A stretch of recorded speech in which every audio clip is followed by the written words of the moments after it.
Cándido o el optimismo. Voltaire. Capítulos 1 al 11.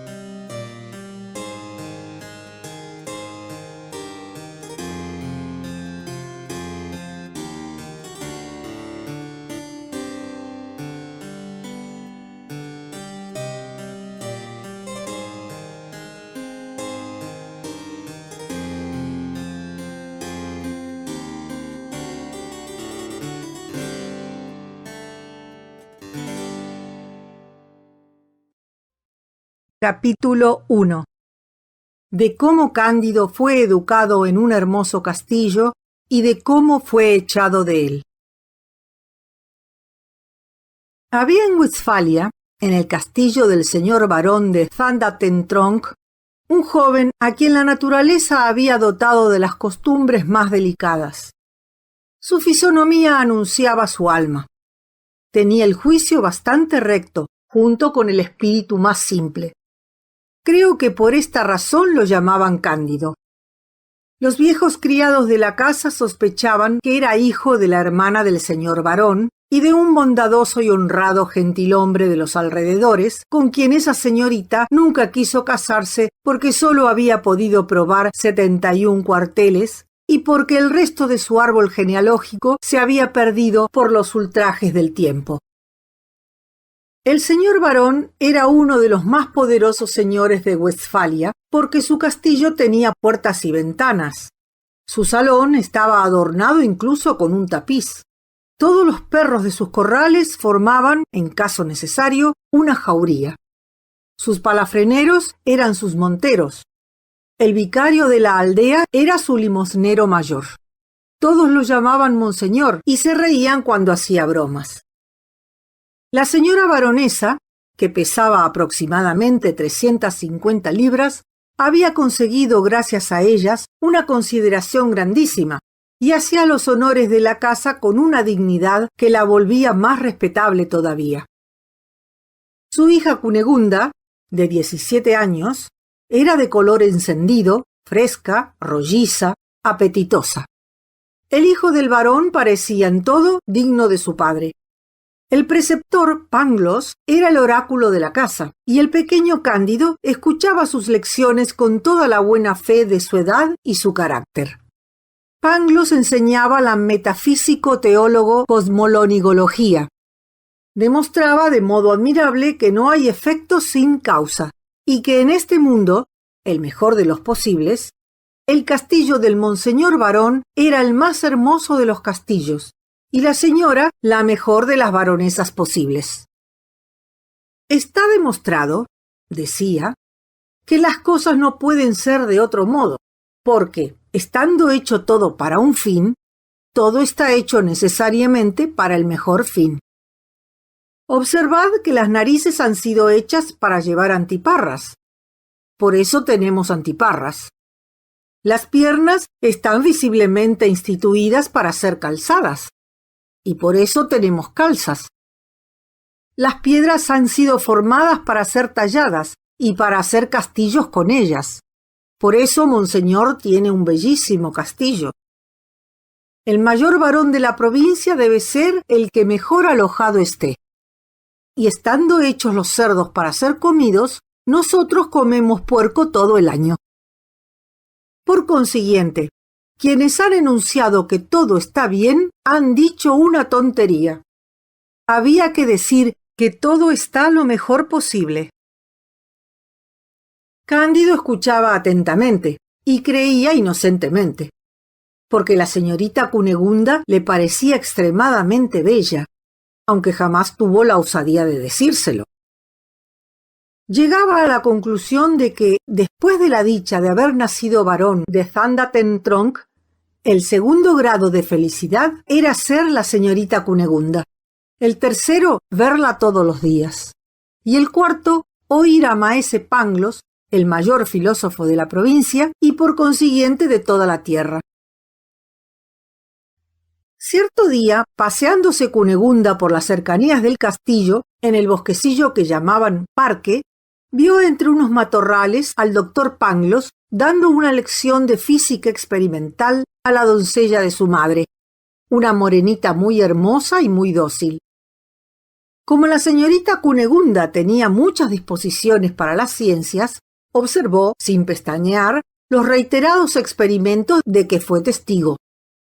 Vio con toda claridad la razón suficiente del doctor, los efectos y las causas, con lo que regresó muy agitada, pensativa y llena de ansia de ser sabia, convenciéndose de que bien podría ser ella la razón suficiente del joven Cándido, que también podía ser la suya. Encontró a Cándido al volver al castillo y se ruborizó. Cándido se ruborizó también. Ella lo saludó con voz entrecortada, y Cándido le dirigió la palabra sin saber lo que decía. Al día siguiente, después de comer, cuando se levantó la mesa, Cunegunda y Cándido se encontraron detrás de un biombo. Cunegunda dejó caer su pañuelo. Cándido lo recogió. Ella le tomó inocentemente la mano. Inocentemente besó el joven la mano de la joven damisela con una viveza, una sensibilidad y una gracia muy particulares. Sus bocas se encontraron, sus ojos se encendieron, temblaron sus rodillas, se extraviaron sus manos. El señor barón de Van der Tentronckh pasó junto al biombo y, viendo aquella causa y aquel efecto, echó a Cándido del castillo a puntapiés en el trasero. Cunegunda se desmayó. Fue abofeteada por la señora baronesa cuando volvió en sí, y todo fue consternación en el más hermoso y más agradable de los castillos posibles. Capítulo 2. De lo que fue de Cándido entre los búlgaros. Arrojado del paraíso terrenal, Cándido caminó mucho tiempo sin saber a dónde, llorando, alzando los ojos al cielo, volviéndolos a menudo hacia el más hermoso de los castillos que encerraba a la más bella de las baronesitas. Se acostó sin cenar en pleno campo, entre dos surcos. La nieve caía a grandes copos. Todo transido, Cándido se arrastró al día siguiente hacia la aldea vecina que se llama Valberghof Traf Digdof, sin un céntimo, medio muerto de hambre y de agotamiento. Se detuvo tristemente a la puerta de un figón. Dos hombres vestidos de azul se fijaron en él. «Camarada», dijo uno, «ahí tenemos un joven muy apuesto y de la estatura requerida». Avanzaron hacia Cándido y lo invitaron a comer con mucha cortesía. «Señores», les dijo Cándido con modestia encantadora, «me hacéis un gran honor, pero no tengo con qué pagar mi escote». «Ah, señor», le dijo uno de los azules, «las personas de vuestro porte y vuestro mérito nunca pagan nada. ¿No tenéis 5 pies y 5 pulgadas de alto?» «Sí, señores, esa es mi estatura», contestó haciendo una reverencia. «Ah, señor, sentaos a la mesa. No solo os alimentaremos, sino que nunca consentiremos que a un hombre como vos le falte el dinero. Los hombres solo han sido hechos para ayudarse unos a otros». «Tenéis razón», dijo Cándido. «Es lo que el señor Pangloss siempre me dijo, y veo que todo es lo mejor que puede ser». Le rogaron que aceptase algunos escudos. Él los coge y quiere hacerles su recibo. Ellos no lo admiten y se sientan a la mesa. «¿No amáis con ternura?» «Oh, sí», responde él. «Amo tiernamente a la señorita Cunegunda». «No», dijo uno de aquellos señores. «Os preguntamos si no amáis tiernamente al rey de los búlgaros». «De ningún modo», dijo, «porque no lo he visto jamás». «¿Cómo? Es el más encantador de los reyes y hay que beber a su salud». «De buena gana, señores». Y bebe. «Con eso basta», le dicen. «Ya sois el apoyo, el sostén, el defensor, el héroe de los búlgaros. Vuestra fortuna está hecha y vuestra gloria asegurada». Inmediatamente le ponen grillos en los pies y lo llevan al regimiento. Le hacen girar a derecha, a izquierda, sacar la baqueta, meter la baqueta, echarse el fusil al hombro, disparar, doblar el paso, y le dan 30 bastonazos. Al día siguiente hace la instrucción un poco menos mal y solo recibe 20 golpes. Al otro día solo le dan 10 y es considerado por sus camaradas como un prodigio. Totalmente estupefacto, Cándido aún no discernía demasiado bien por qué era un héroe. Un hermoso día de primavera se le ocurrió ir de paseo, caminando siempre hacia adelante, creyendo que era un privilegio de la especie humana, lo mismo que de la especie animal, servirse de las piernas a su antojo. No había hecho 2 leguas cuando he aquí que otros 4 héroes de 6 pies le dan alcance, lo atan y lo llevan a un calabozo.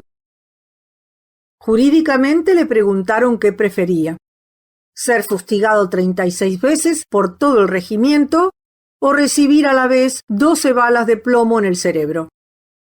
Por más que dijo que las voluntades son libres y que no quería ni una cosa ni otra, tuvo que escoger.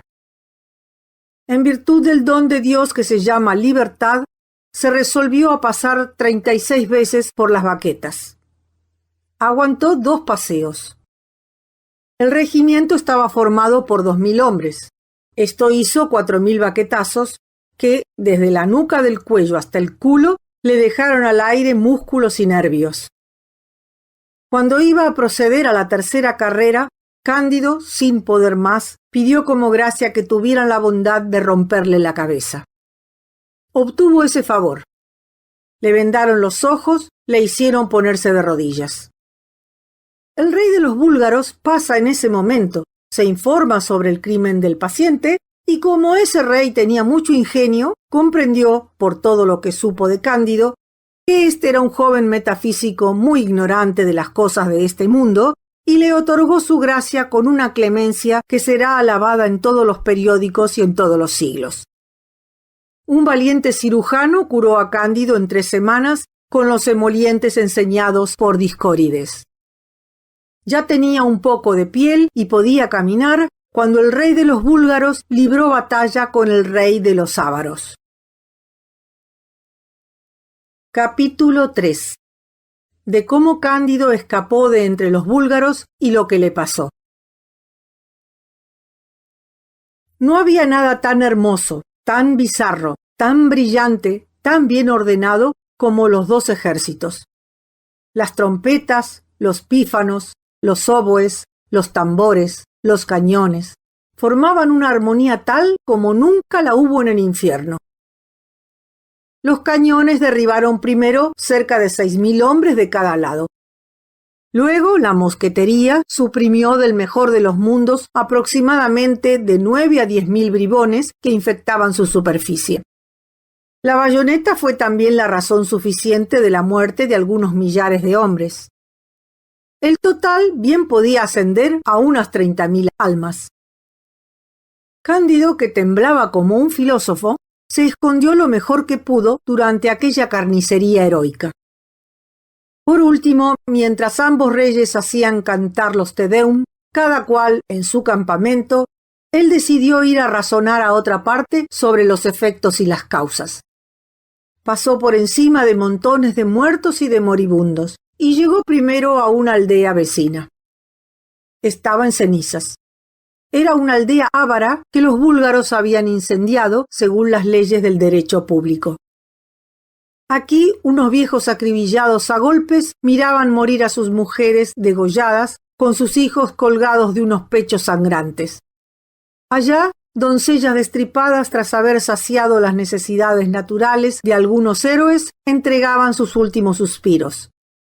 Otras, medio quemadas, pedían a gritos que acabasen de darles muerte. Diseminados por tierra había sesos junto a brazos y piernas cortadas. Cándido escapó lo más deprisa que pudo a otra aldea. Pertenecía a los búlgaros y los héroes ávaros la habían tratado de la misma manera. Andando siempre sobre miembros palpitantes o entre ruinas, Cándido se vio por fin fuera del teatro de la guerra, llevando algunas pequeñas provisiones en el morral y sin olvidar nunca a la señorita Cunegunda. Sus provisiones se acabaron al llegar a Holanda, pero habiendo oído decir que en este país todo el mundo era rico y que eran cristianos, no dudó de que lo tratarían tan bien como lo había sido en el castillo del señor barón antes de que lo echaran de él por los bellos ojos de la señorita Cunegunda. Pidió limosna a varios graves personajes que le respondieron que, si continuaba con aquel oficio, terminaría encerrado en un correccional para que aprendiese a vivir. Se dirigió luego a un hombre que acababa de hablar totalmente solo durante 1 hora seguida sobre la caridad en una gran asamblea. El orador, mirándolo de soslayo, le dijo: «¿Qué venís a hacer aquí? ¿Estáis a favor de la buena causa?» «No hay efecto sin causa», respondió modestamente Cándido. «Todo está necesariamente encadenado y dispuesto para lo mejor. Ha sido preciso que fuese arrojado del lado de la señorita Cunegunda, que haya pasado por las baquetas, y es preciso que pida mi pan hasta que pueda ganármelo. Todo esto no podía ocurrir de otro modo». «Amigo mío», le dijo el orador, ¿creéis que el Papa sea el Antecristo?» «Nunca lo había oído decir antes», respondió Cándido, «pero lo sea o no lo sea, yo estoy sin pan». «No mereces comerlo», dijo el otro. «Vete, bribón, vete, miserable, no te acerques a mí en toda tu vida». La mujer del orador, que se había asomado a la ventana, viendo a un hombre que dudaba de que el Papa fuese Antecristo, le tiró a la cabeza un orinal lleno de... ¡Oh cielo! ¿A qué exceso lleva el fervor religioso en las damas?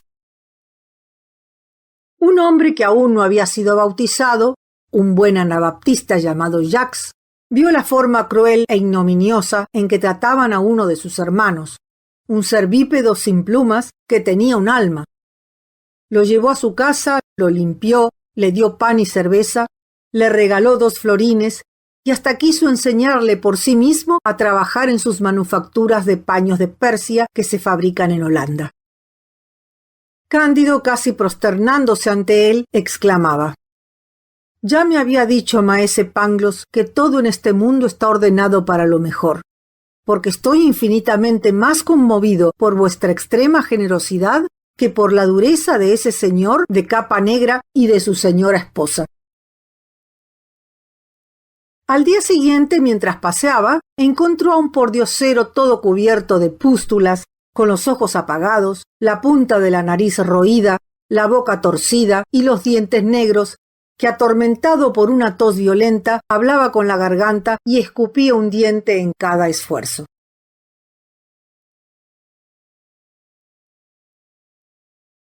Capítulo 4. De cómo Cándido encontró a su antiguo maestro de filosofía, el doctor Pangloss, y lo que de ello se siguió. Más conmovido aún de compasión que de horror, Cándido dio al espantoso pordiosero los 2 florines que había recibido de su honrado anabaptista Jacques. El fantasma lo miró fijamente, derramó unas lágrimas y saltó a su cuello. Cándido, asustado, retrocede. «¡Ay!», dice el miserable al otro miserable, «¿ya no reconocéis a vuestro querido Pangloss?». «¿Qué oigo? ¿Vos, mi querido maestro? ¿Vos en este horrible estado? ¿Qué desgracia os ha ocurrido? ¿Por qué no estáis ya en el más hermoso de los castillos? ¿Qué ha sido de la señorita Cunegunda, perla de las doncellas, obra maestra de la naturaleza?» «No puedo más», dijo Pangloss. Inmediatamente Cándido lo llevó al establo del anabaptista, donde le hizo comer un poco de pan, y cuando Pangloss se repuso le dijo: «Bueno, ¿y Cunegunda?». «Ha muerto», contestó el otro. Cándido se desvaneció al oírlo. El amigo reanimó sus sentidos con un poco de mal vinagre que por casualidad había en el establo. Cándido abre los ojos de nuevo. «Cunegunda ha muerto. Ah, mejor de los mundos, ¿dónde estás? Pero, ¿de qué enfermedad murió? ¿No sería por haber visto cómo me arrojaban del hermoso castillo de su señor padre a puntapiés?». «No», dijo Pangloss. Fue destripada por unos soldados búlgaros después de haber sido violada tanto como puede serlo una mujer. Al señor barón, que quería defenderla, le partieron la crisma. La señora baronesa fue cortada en pedazos. A mi pobre pupilo lo trataron exactamente como a su hermana. Y en cuanto al castillo, no ha quedado piedra sobre piedra, ni una troje, ni un carnero, ni un pato, ni un árbol. Pero hemos sido bien vengados, porque los ávaros han hecho otro tanto en una baronía cercana que pertenecía a un señor búlgaro. Tras estas palabras, Cándido se desmaya de nuevo. Mas, vuelto en sí y habiendo dicho todo lo que debía decir, pregunta por la causa y el efecto y por la razón suficiente que había puesto a Pangloss en tan lastimoso estado. «Ay», dijo el otro, «ha sido el amor, el consolador del género humano, el conservador del universo, el alma de todos los seres sensibles, el tierno amor». «Ay», dijo Cándido, «yo he conocido ese amor, ese soberano de los corazones, esa alma de nuestra alma. Nunca me valió otra cosa que un beso y 20 puntapiés en el culo. ¿Cómo ha podido producir esa bella causa en vos tan abominable efecto?» Pangloss respondió en estos términos. «Oh, mi querido Cándido, vos conocisteis a Paquette, la guapa doncella de nuestra augusta baronesa. En sus brazos gusté las delicias del paraíso, que han producido los tormentos del infierno que me devora. Estaba infectada.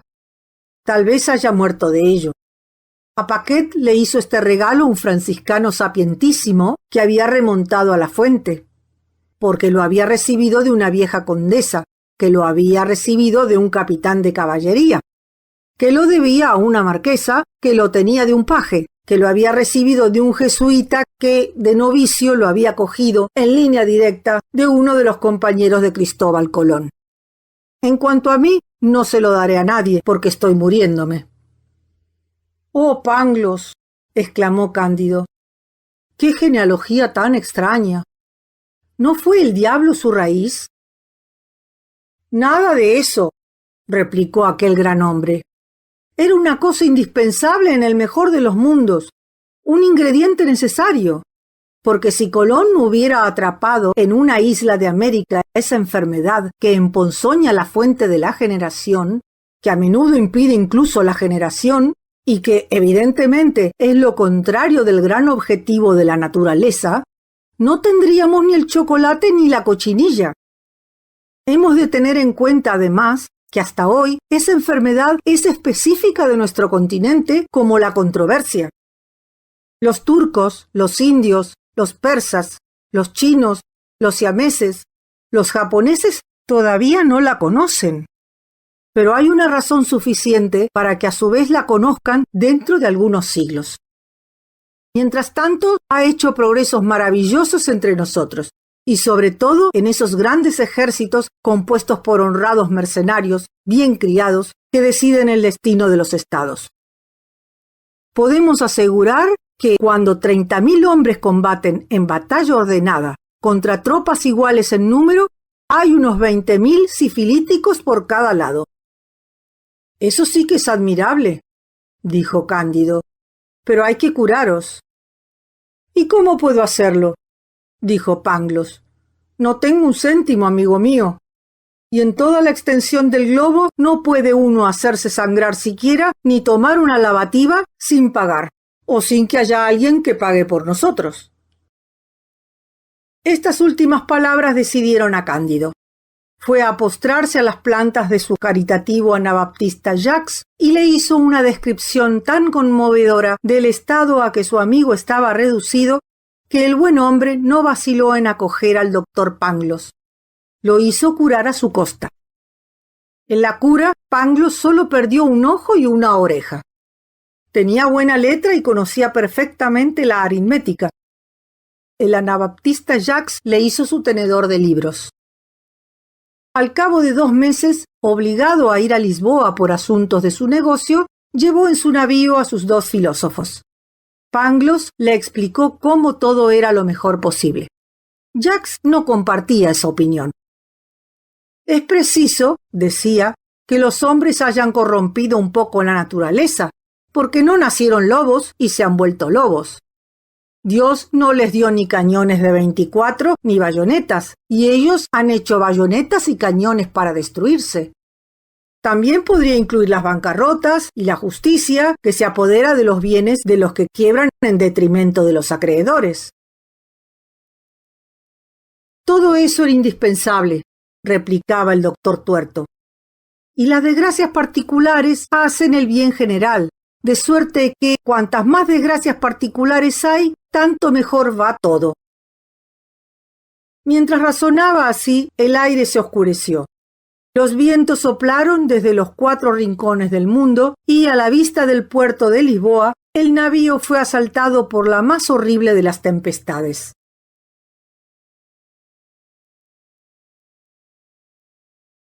Capítulo 5.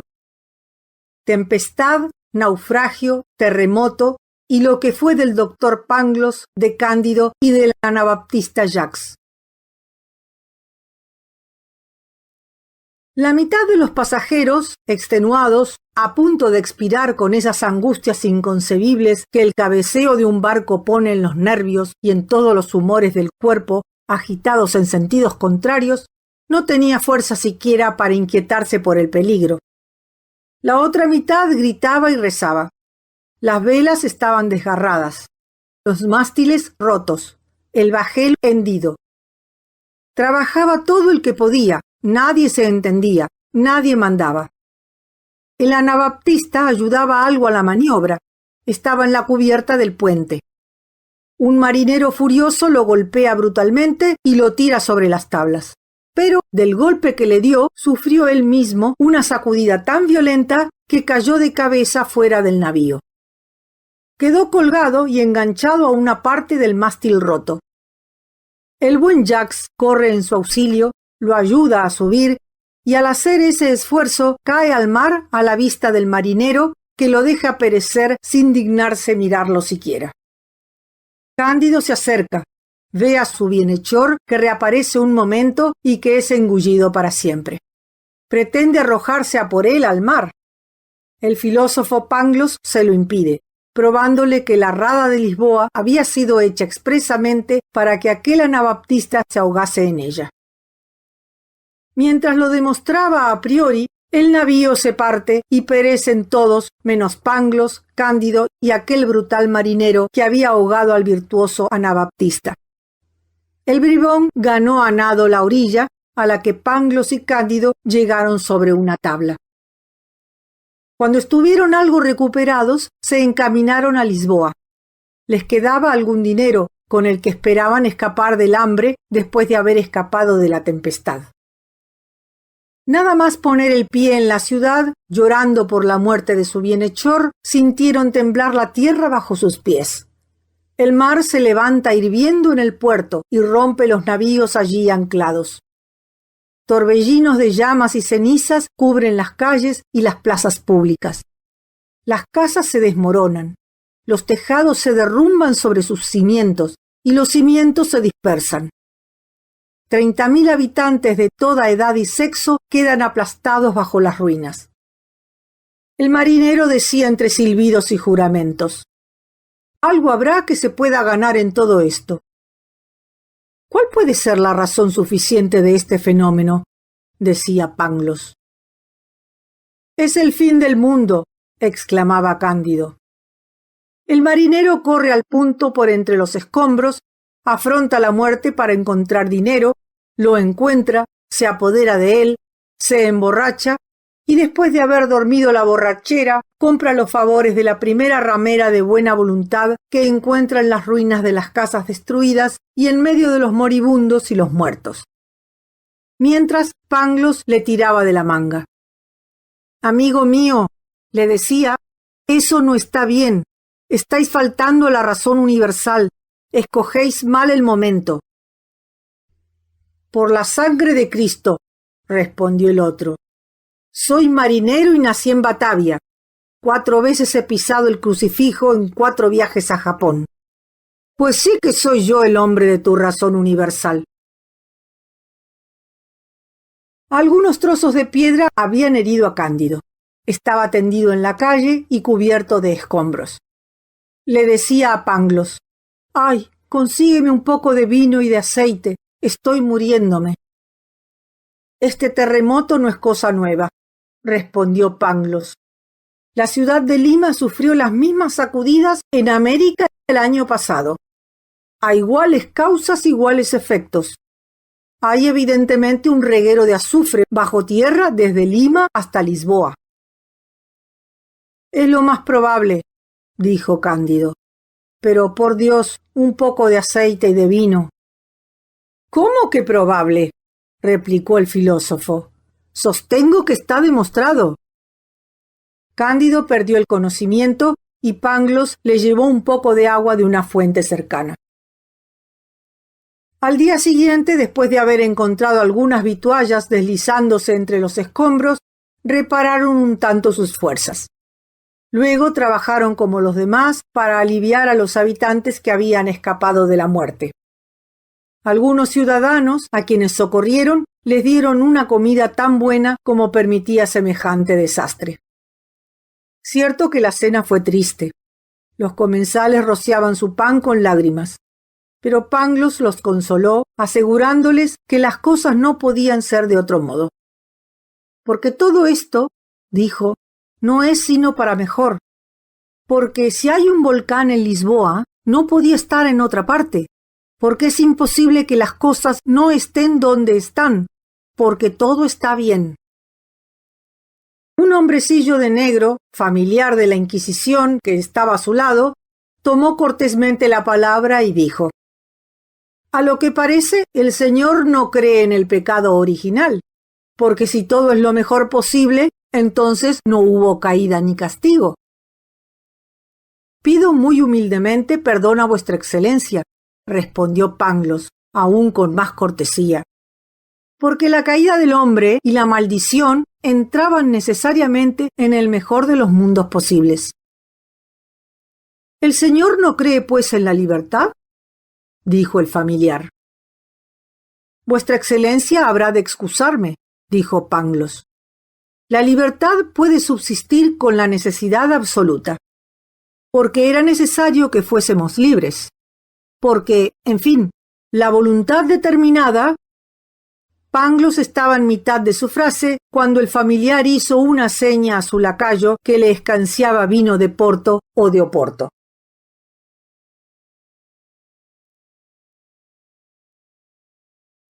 Capítulo 6. De cómo se hizo un hermoso auto de fe para impedir los terremotos y de cómo Cándido fue azotado. Después del terremoto que había destruido las 3/4 partes de Lisboa, los sabios del país no habían encontrado medio más eficaz para prevenir la ruina completa que ofrecer al pueblo un hermoso auto de fe. La Universidad de Coimbra había decidido que el espectáculo de varias personas quemadas a fuego lento, con gran ceremonia, es un secreto infalible para impedir que la tierra tiemble.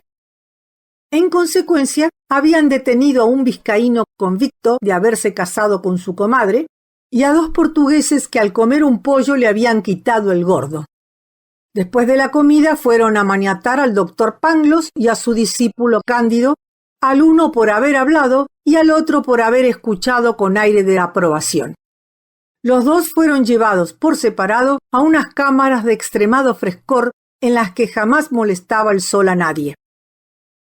8 días después, a los dos les pusieron un sanbenito y adornaron sus cabezas con mitras de papel. La mitra y el sanbenito de Cándido estaban pintados con llamas invertidas y con diablos que no tenían ni colas ni garras. Pero los diablos de Pangloss llevaban garras y colas y las llamas estaban rectas. Caminaron en procesión vestidos de esta guisa y oyeron un sermón muy patético, seguido de una hermosa música de fa bordón. Cándido fue azotado a compás mientras cantaban. El vizcaíno y los 2 hombres que no habían querido comer gordo fueron quemados, y Pangloss colgado, aunque no sea eso lo habitual. Ese mismo día la tierra volvió a temblar con un estrépito espantoso. Cándido, asustado, desconcertado, sobrecogido, todo ensangrentado y palpitante, se decía a sí mismo: si este es el mejor de los mundos posibles, ¿cómo son los otros? Pase todavía si solo me azotasen. Ya lo hicieron los búlgaros. Pero, oh, mi querido Pangloss, el mayor de los filósofos, ¿he de veros colgar sin que yo sepa por qué? Oh, mi querido Anabaptista, el mejor de los hombres, ¿era preciso que os ahogaseis en el puerto? Oh, señorita Cunegunda, perla de las doncellas, ¿era preciso que os destriparan?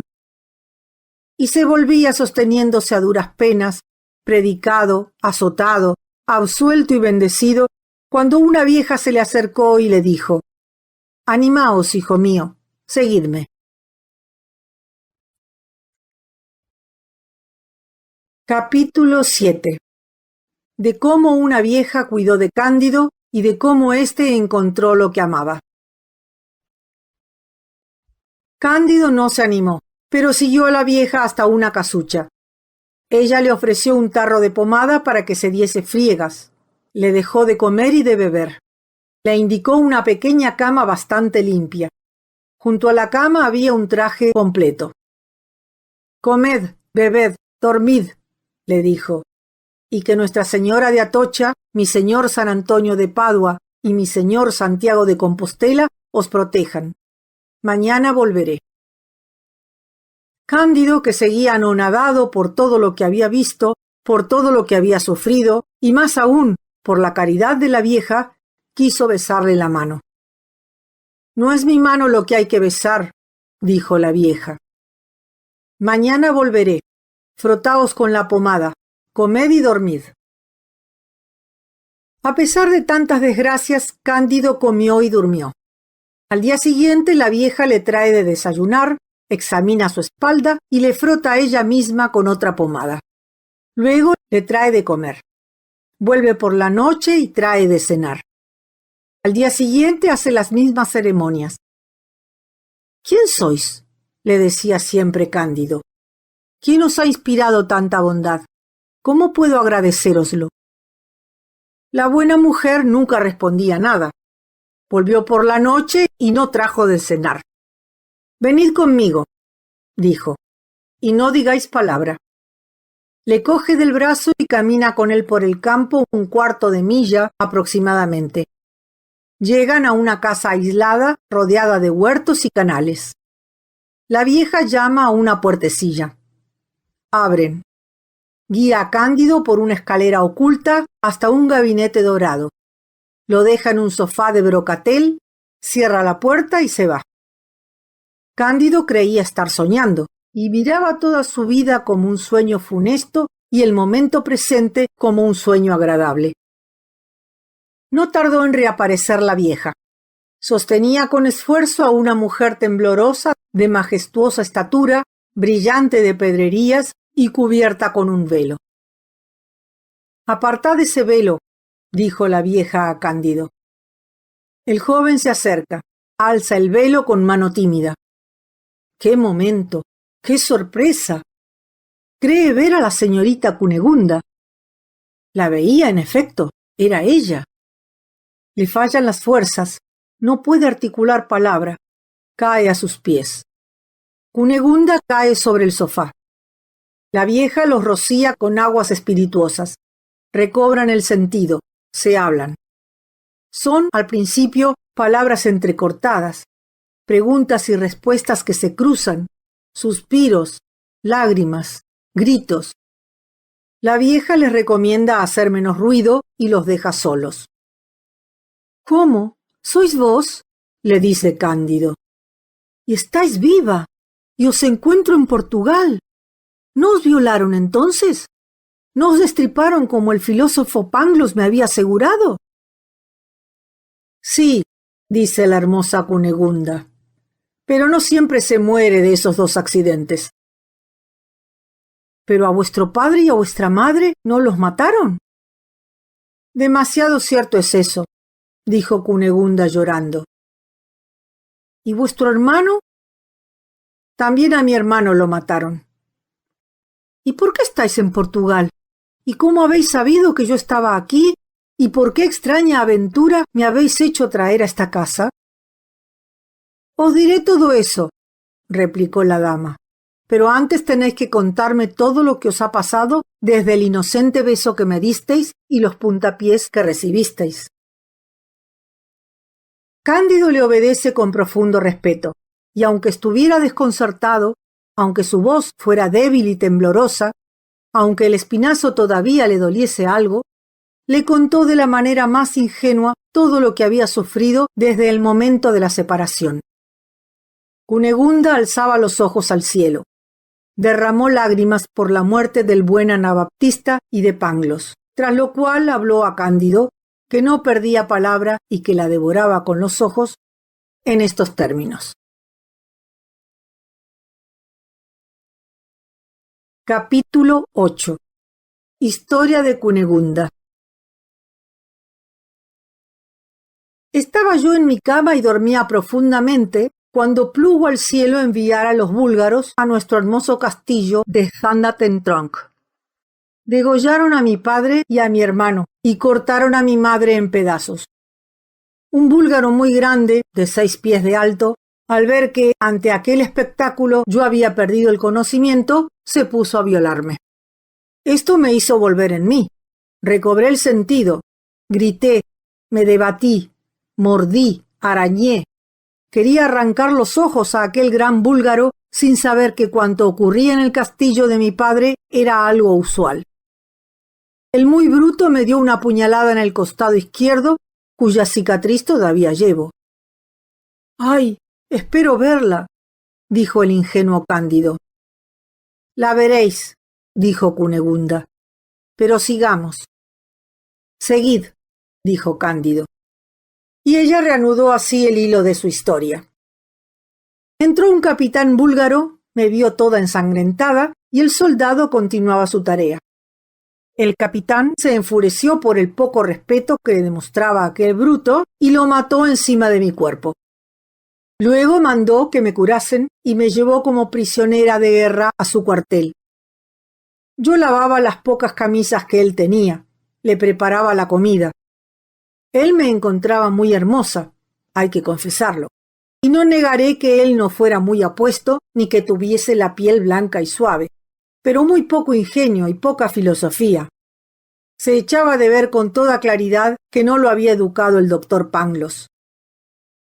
Al cabo de 3 meses, después de perder todo su dinero y harto de mí, me vendió a un judío llamado Don Issachar, que traficaba en Holanda y en Portugal, y al que le gustaban apasionadamente las mujeres.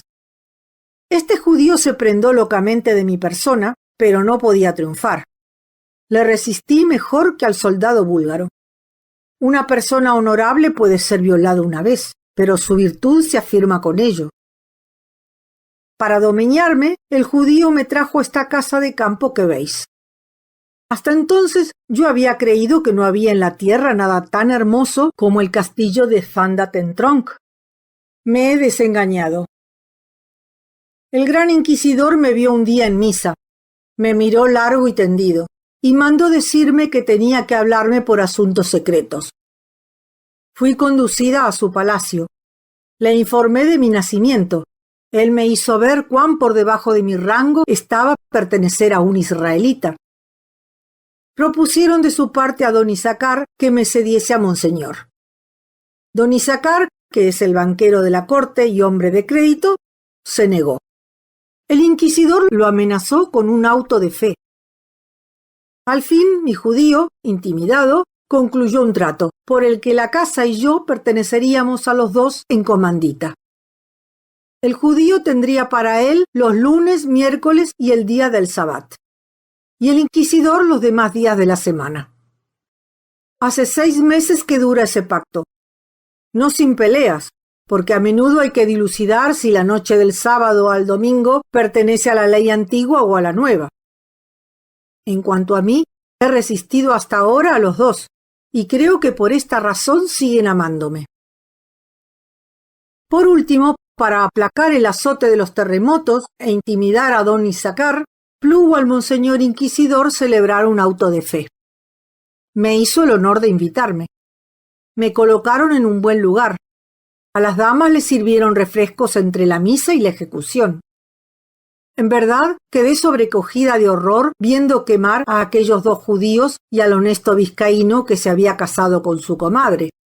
Pero, ¿cuál no sería mi sorpresa, mi espanto, mi turbación, cuando vi con un San Benito y bajo una mitra una cara que se parecía a la de Pangloss? Me froté los ojos, miré atentamente, vi cómo lo colgaban. Me desmayé. Nada más recuperar el sentido, os vi a vos completamente desnudo. Fue el colmo del horror, de la consternación, del dolor, de la desesperación.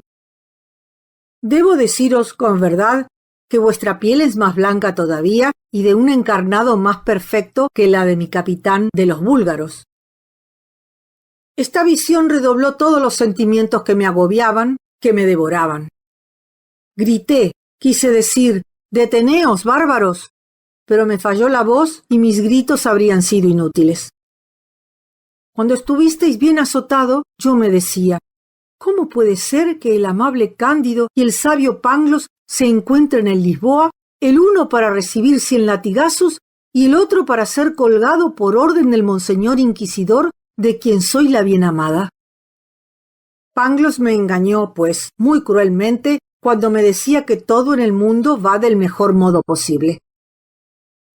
Agitada, enloquecida, tan pronto fuera de quicio como cerca de la muerte por debilidad, tenía la razón trastornada por la matanza de mi padre, de mi madre, de mi hermano, por la insolencia de mi infame soldado búlgaro, por la puñalada que me dio, por mi esclavitud, por mi oficio de cocinera, por mi capitán búlgaro, por mi infame don Isacar, por mi abominable inquisidor, por el ahorcamiento del doctor Pangloss, por aquel gran miserere en Favordón durante el que os azotaban, y sobre todo por el beso que os había dado detrás de un biombo el día en que os vi por última vez. Alabé a Dios que os devolvía a mí a través de tantas pruebas. Encomendé a mi vieja que se cuidara de vos y os trajese aquí en cuanto pudiera. Ha cumplido muy bien mi encargo. He saboreado el inefable placer de volver a veros, de oíros, de hablaros. Debéis de tener un hambre devoradora. Yo tengo mucho apetito. Empecemos por cenar. Entonces ambos se sientan a la mesa, y después de la cena vuelven a sentarse en el hermoso sofá del que ya hemos hablado. Allí estaban cuando el señor don Isacar, uno de los dueños de la casa, llegó. Era el día del Sabbat. Venía a gozar de sus derechos y a exponer su tierno amor. Capítulo 9. De lo que fue de Cunegunda, de Cándido, del gran inquisidor y de un judío. El tal Isacar era el hebreo más colérico que se hubiera visto en Israel desde el cautiverio de Babilonia. «¿Cómo?», dijo. «Perra Galilea, no te basta con el señor inquisidor. ¿También tiene que compartirte conmigo este granuja?».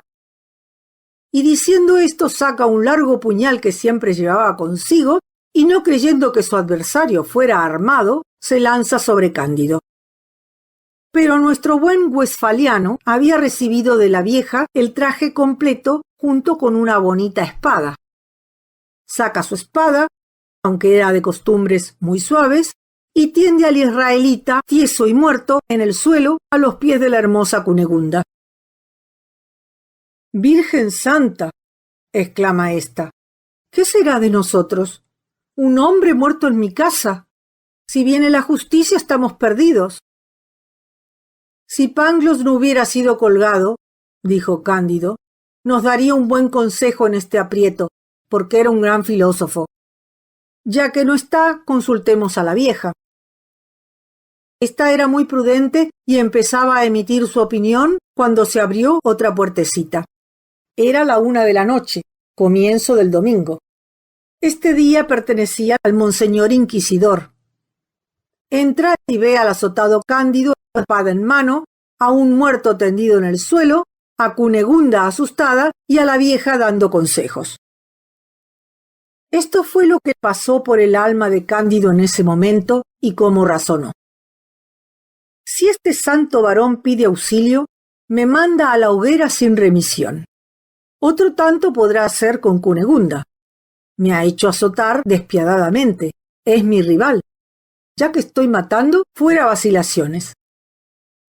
Este razonamiento fue claro y rápido, y sin dar tiempo al inquisidor a recuperarse de su sorpresa, lo atraviesa de parte a parte y lo arroja al lado del judío.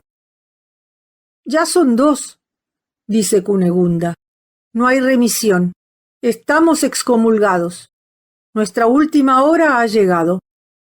¿Cómo vos, que nacisteis tan dulce, habéis podido matar en 2 minutos a un judío y a un prelado? Mi bella señorita, respondió Cándido, cuando uno está enamorado, es celoso y le ha azotado la Inquisición, pierde la cabeza. Tomó entonces la vieja la palabra y dijo: en la cuadra hay 3 caballos andaluces con sus sillas y sus bridas. Que el valiente Cándido los prepare. La señora tiene molladores y diamantes. Montemos rápidamente a caballo, aunque yo solo pueda apoyarme sobre una cadera, y vayamos a Cádiz. Hace el mejor tiempo del mundo y es un placer viajar con el fresco de la noche. Cándido ensilla al punto los 3 caballos.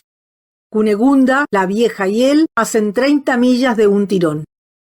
Mientras se alejaban, la Santa Hermandad llega a la casa. Entierran a Monseñor en una hermosa iglesia y arrojan a Issácar al muladar. Cándido, Cunegunda y la vieja estaban ya en la pequeña ciudad de Aracena, en plena Sierra Morena, y así hablaban en un figón.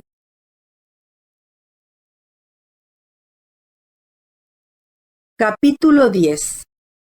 En qué miseria Cándido, Cunegunda y la vieja llegan a Cádiz y de su embarque.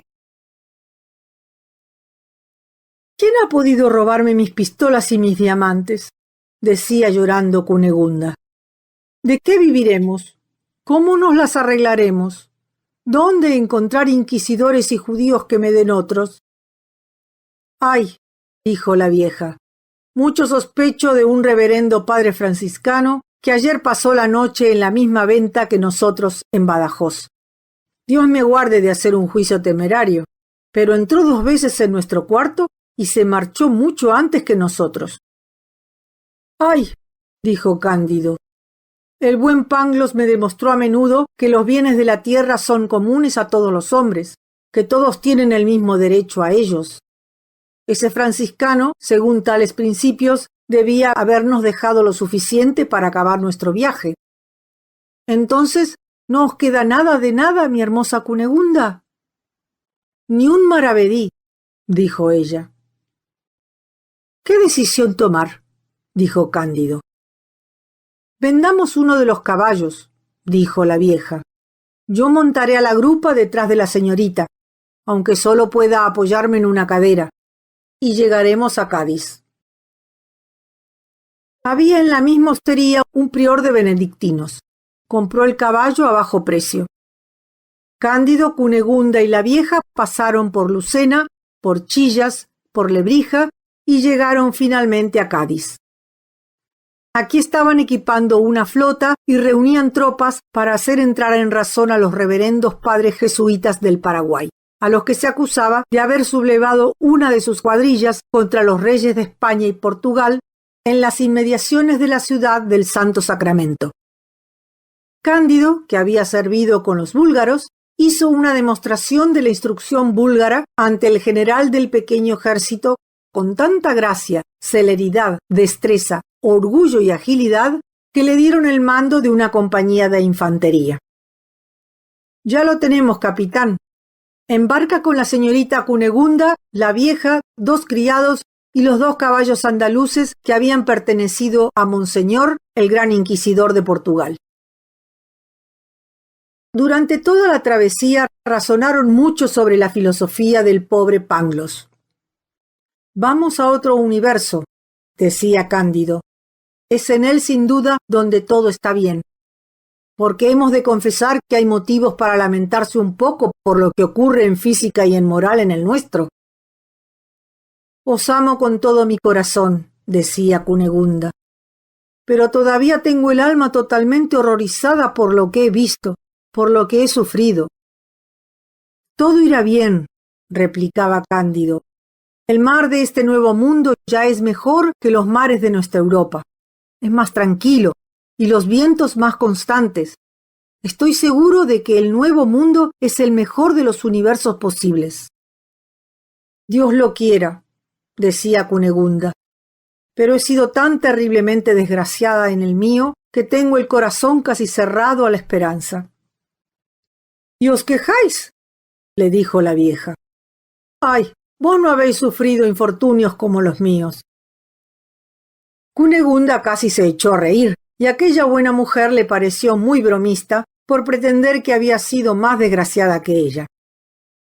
«Ay, querida», le dijo, «a menos que hayáis sido violada por 2 búlgaros, que hayáis recibido 2 puñaladas en el vientre, que hayan derruido 2 de vuestros castillos, que hayan degollado ante vuestros ojos a 2 padres y a 2 madres, y que hayáis visto a 2 de vuestros amantes azotados en un auto de fe, no veo cómo podríais aventajarme en desdichas.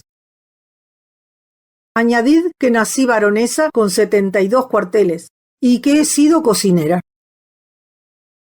«Señorita», respondió la vieja, «vos no sabéis cuál es mi cuna, y si os enseñase mi trasero, no hablaríais como hacéis y suspenderíais vuestro juicio». De estas palabras nació una extrema curiosidad en el ánimo de Cunegunda y de Cándido. La vieja les habló en estos términos. Capítulo 11. Historia de la vieja. No siempre he tenido los ojos enrojecidos y bordeados de escarlata. No siempre mi nariz me ha llegado hasta el mentón. Y no siempre he sido sirvienta. Soy hija del Papa Urbano X y de la princesa de Palestrina. Hasta los 14 años me criaron en un palacio al que todos los castillos de vuestros varones alemanes no habrían servido de cuadra, y uno de mis vestidos valía más que todas las magnificencias de Westfalia. Crecí en belleza, en gracias y en talentos, en medio de placeres, respeto y esperanzas. Ya inspiraba amor, mis pechos iban formándose. ¿Y qué pechos? Blancos, firmes, tallados como los de la Venus de Médicis. Y qué ojos, qué párpados, qué cejas negras, qué llamas brillaban en mis 2 pupilas. Borraban el centelleo de las estrellas, como me decían los poetas del barrio. Las mujeres que me vestían y desvestían se extasiaban al mirarme por delante y por detrás, y todos los hombres habrían querido estar en su lugar. Me desposaron con un príncipe soberano de Massa Carrara. ¡Qué príncipe! Tan hermoso como yo, lleno de dulzura y encantos, de ingenio brillante y ardiendo de amor. Yo lo amaba como se ama la primera vez, con idolatría, con frenesí. Se prepararon las bodas. Eran una pompa y una magnificencia inauditas.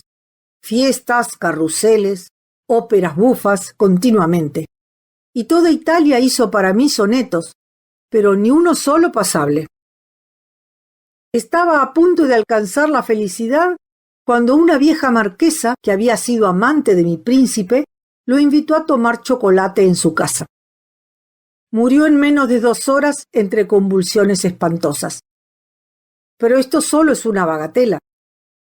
Mi madre, desesperada y mucho menos afligida que yo, decidió ausentarse durante algún tiempo de una morada tan funesta.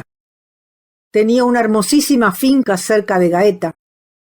Embarcamos en una galera del país, dorada como el altar de San Pedro de Roma. Y he aquí que un corsario de Salé cae sobre nosotros y nos aborda. Nuestros soldados se defendieron como soldados del Papa. Todos se pusieron de rodillas, tirando sus armas y pidiendo al corsario una absolución in articulo mortis. Inmediatamente los despojaron de todo, dejándolos desnudos como monos, y también a mi madre, a nuestras damas de honor y a mí también. Es cosa admirable la diligencia con que esos señores desnudan a la gente.